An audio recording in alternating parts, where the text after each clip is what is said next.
Hey there, Niner Faithful, and welcome to another episode of 49ers Playbook on the channel that's trying to answer the whys and hows of the game. The 49ers went into a pivotal matchup with the Rams on Monday night in an almost must-win situation. With a loss, the team would have dropped to 1-3 on the year, in last place in the division and a full 2.5 games behind the Rams for first place in the division. With a win, the 49ers would take sole possession of the top spot in the division. Coming off a rough outing Sunday night against the Broncos, there were a ton of questions surrounding the team. But bolstered by an outstanding performance by the defense, the team was able to rout the defending Super Bowl champions in prime time. The defensive line proved too much for the Rams' rebuilt and depleted offensive line, and this game highlighted what the addition of a player like Mooney Ward has brought to the defense. We're also seeing the emergence of a star player in Talanoa Hufanga, along with Nick Bosa's rise to becoming one of the most dominant players in the league. On offense, the team was able to correct a number of woes that plagued them in the previous game by getting production out of the run game and screen game as an extension of the run game, converting on third down, and making enough plays to stay in the lead after their first drive of the game until the end. In the end, the Rams just weren't able to provide any protection for Matthew Stafford, which is a mistake you can avoid by heading over to manscaped.com right now and checking out the new Lawnmower 4.0 with skin-safe technology to give you the sack protection you deserve. This episode is sponsored by Manscaped, and you can use promo code JD49 right now to get 20% off your first order and free shipping. Also, check out the new Weed Whacker nose and ear hair trimmer to seek out those pesky nose hairs like a funga tracking down the ball. Score big this season with the Platinum Package 4.0 that comes with the lawnmower, weed whacker, shampoo and conditioner, body wash, anti-chafing deodorant, and disposable trimming mats. Grooming with Manscaped will have you feeling better than Deebo Samuel breaking a tackle from Jalen Ramsey for a touchdown. So visit manscaped.com today, and remember, use promo code JD49 to get 20% off and free shipping today. You're watching Johnny Dell's Football Academy.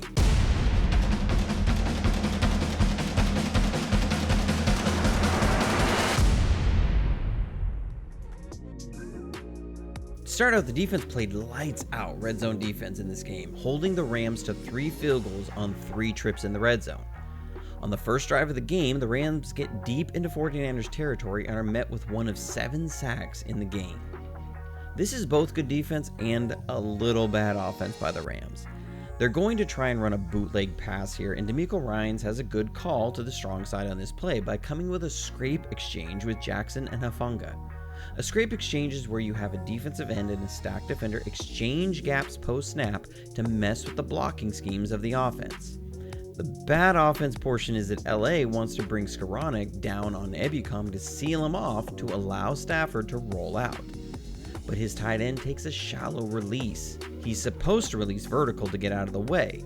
Instead, he ends up picking off Skowronek, which allows Ebukam to come through untouched. On the other side, the inside move by Jackson on the scrape exchange catches the tackle off guard, and he gets a free release inside, so when Stafford turns around, he's got 2 guys coming free at him, and he has no choice but to eat the sack. This forces LA just to settle to try and get a few more yards to make an easier field goal try.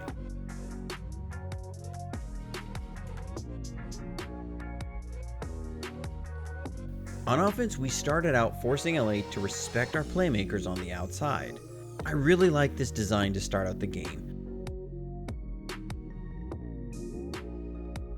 We condense the set to the boundary side, and you'll see LA does what a lot of teams around the league have been doing when teams go really condensed by condensing with it and running a 5-man front. We split Ayuk wide to the field side. This creates a ton of space as you've now got Ayuk on a rookie corner with no one else between the sideline and the hash mark.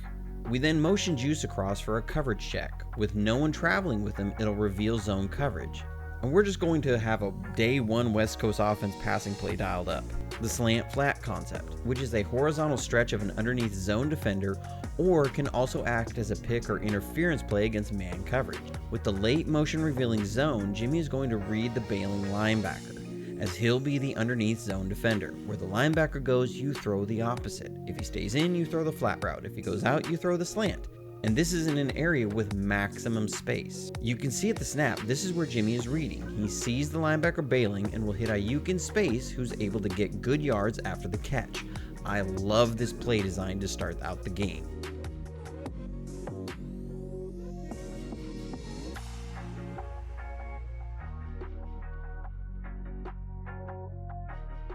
The first third down, we're going to get a big conversion on 3rd and long to keep the opening drive going. The Rams show cover 2 zone pre-snap, and we have a good zone coverage beater dialed up. It's a trail concept. The idea is to bring one route through a zone and then another trailing behind to create a horizontal stretch of the defense, in this case, the Mike.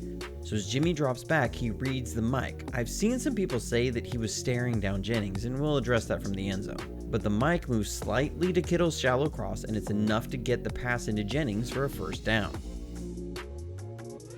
From the end zone, you can see Jimmy is reading the Mike. He's not staring down Jennings. He's identified the player in a stretch and is reading that guy. A nice timed and well executed call for a big first down. We then are able to hit another big third down to Jennings on a levels concept.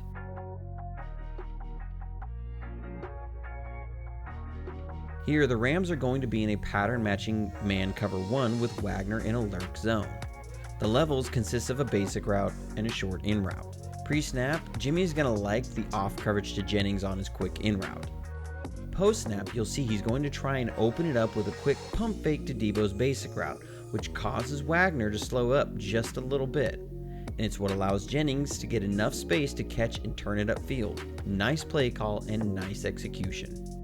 This is where we have to remember the conversions on 3rd down and a productive run game go hand in hand. In order for those explosive run plays to have a chance, you have to keep giving them a chance. The 2 3rd down conversions set up this explosive run for a touchdown and give the 49ers a lead they never surrender.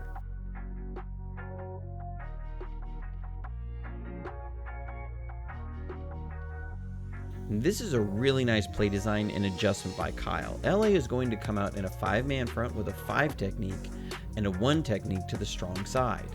This is important to note because against Denver and last year versus the Rams, we struggled in the run game handling 5 techniques. Here, we're going to make this look like our outside zone, but we'll bring Dwelly back on a wham block on the 1 technique, and Brendel will go pick off the end man on the line. If Burford and McGlinchey can hand off the backside 4-eye and get up on Wagner, they got the lane. And both guys do a fantastic job in the run game, and it opens up a huge lane for Wilson, who takes it to the house. This is why Kyle Shanahan likes guys like Wilson. He wants home run hitters who have the speed to take advantage of these lanes to take it to the house. Back on defense, one thing DeMeco Ryans did a great job of in this game was well-timed delayed blitzes. That's blitzes that come with a little bit of a delay.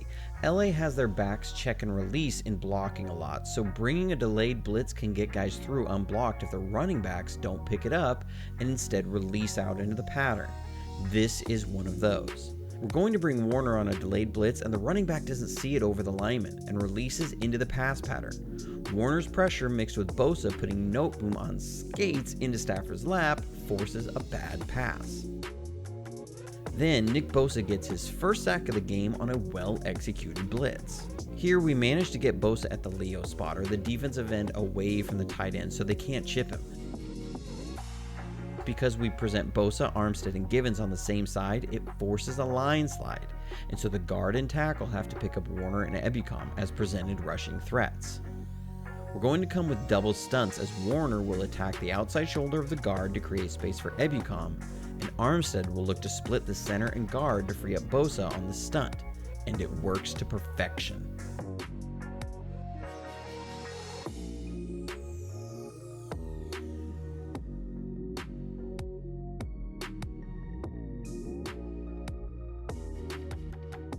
Next, I'm going to highlight the emergence of Deommodore Lenoir and what Mooney Ward brings to the team.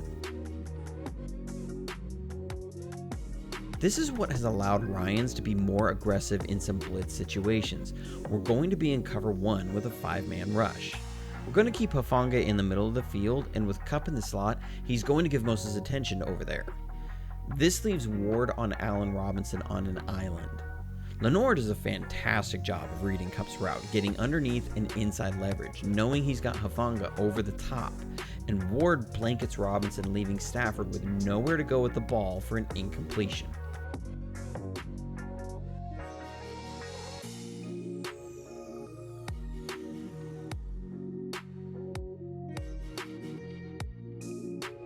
Fast forwarding, we'll again see great red zone defense by the 49ers.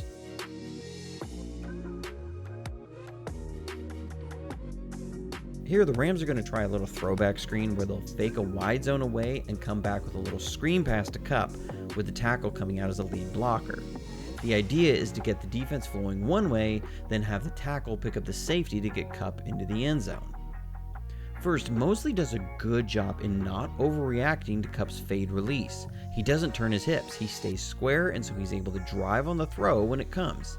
Second, Gibson identifies the screen early and meets the tackle, not allowing a big lane for Kupp to be created, and they stop the play for a loss.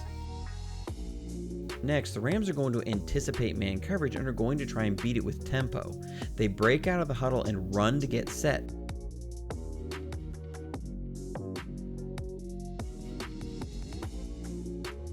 They send Skoranek and Higbee out wide with Robinson and Kupp inside. This is to try and confuse the coverage unit, but Ryans was in cover 3 zone, and they don't get the matchup on Robinson they wanted. When Stafford tries to check it down, Skoranek hears footsteps.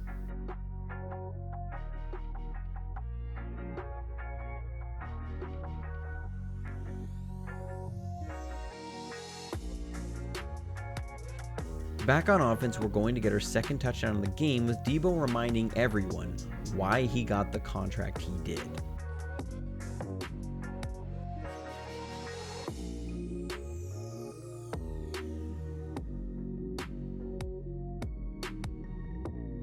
The Rams are showing an off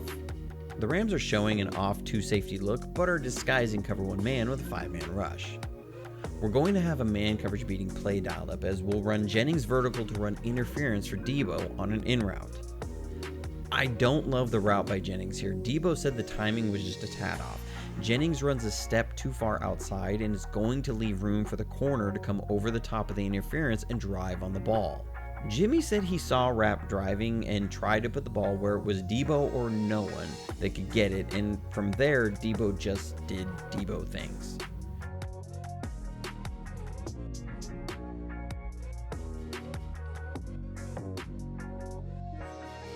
And Ayuk was cooking up pancakes.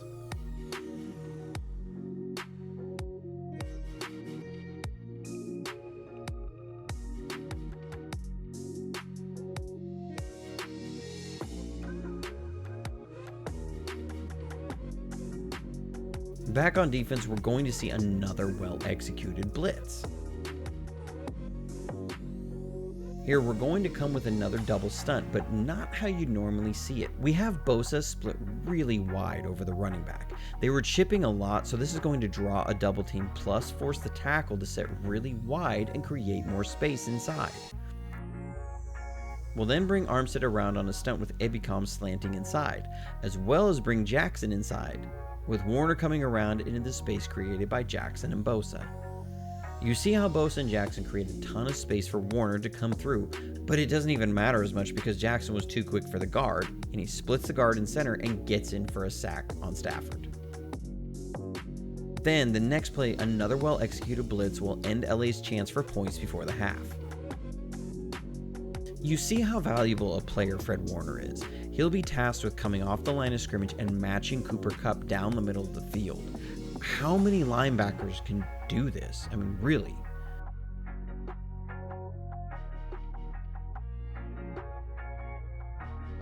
We're again going to come with a stunt with Bosa and Amenahu and bring Lenore off the slot. The stunt completely occupies the left side of the line and Lenore comes through. With Warner matching Kupp down the middle, Stafford has no answer for the quick pressure. This is the marriage of good rush and great coverage. Then back on offense, we're going to get a drive going to give the defense some rest with this nice throw and catch to Kittle on a well-timed call by Shanahan. LA is showing a 2 safety zone look and will be in Tampa 2 zone, where the Mike will be tasked with matching the deepest receiver on the 3 receiver side. We have double divide concepts called here. A divide concept is a fade route with a post route. that looks to put the deep safety in a horizontal stretch. With it being Tampa 2, the safeties are going to drop wider than in a normal cover 2 zone, so Jimmy knows if he sees Wagner drop deep, he's got one of the post routes, and he'll pick whichever side Wagner doesn't go to. Right at the snap, his eyes are on Wagner, and he sees his hips turn, and knows he's shading to the 3 receiver side. From there, he's just going to anticipate when Kittle will break on his route, and deliver a really nice ball for a chunk gain.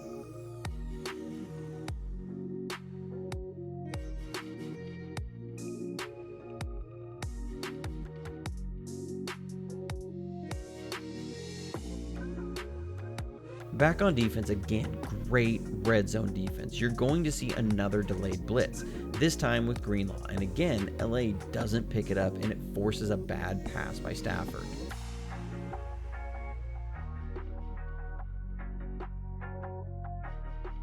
The next play, again, this is the value add of Mooney and Ward. They try and isolate Robinson on a fade route in the end zone on Ward, but he plays superb coverage to break up the pass.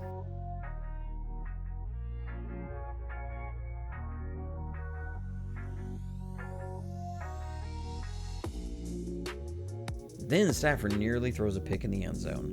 The Rams are going to run the same concept we ran on our opening drive to Jennings, the trail concept or short post. They'll run Kupp on a shallow crosser and then Higbee on a short post. Gibson does a really nice job of jamming up Higbee on his release, and it throws the whole timing of the route off, so Stafford and Higbee just aren't on the same page, and he nearly comes away with a pick. Then back on offense, we're going to pick up a chunk play off the same play we saw to start the game.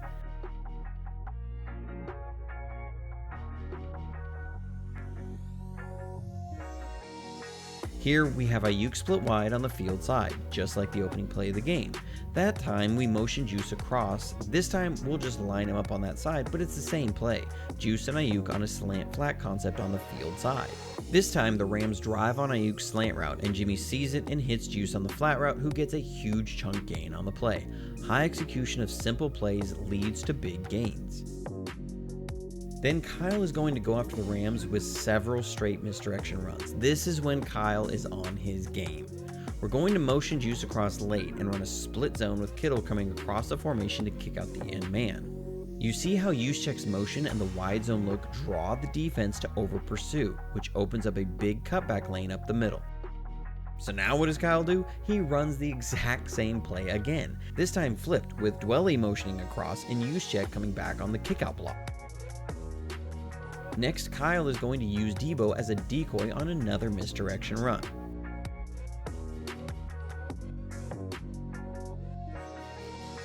We're going to run a fake toss to Deebo and then have Juszczyk on a little reverse. Notice how the fake to Deebo draws so much attention, mainly from Wagner, and Juice is able to get another chunk gain on the play.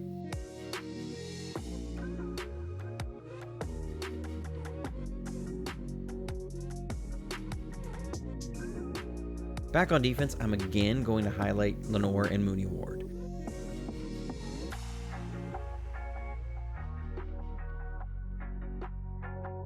We're going to be in cover 1 again with a 5-man rush, and again we have Ward isolated on Robinson on an island.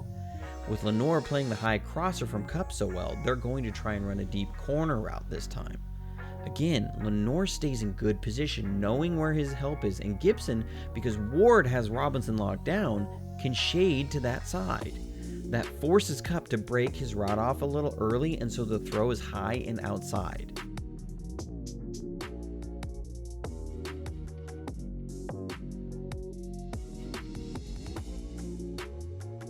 Then Hufanga is going to make the play of the game.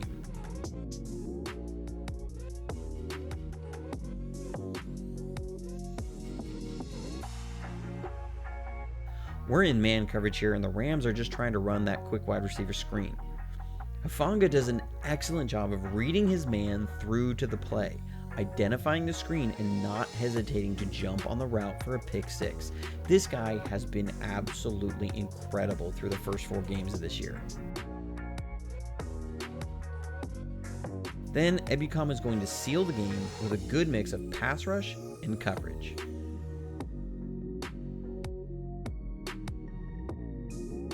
We show this pressure look again with Warner, but are going to back out into cover 6. Which cover 6 is cover 2 plus cover 4. The Rams are running a sucker concept here with a short curl route and a dig. Warner just does a great job in coverage, bailing from the line of scrimmage and matching the dig route, taking away where Stafford wants to go with the ball. And that gives Ebukam enough time to stay after his rush and force a fumble to effectively seal the game. Well, that's it for this week, folks. Hope you enjoyed it. Like and subscribe if you haven't already. Also, if you'd like to support the channel in any way, I'll have links for that below. And stay tuned later this week as I'll be getting together with another film study aficionado from the Panther side of things as we look to preview what we expect out of our teams on Sunday.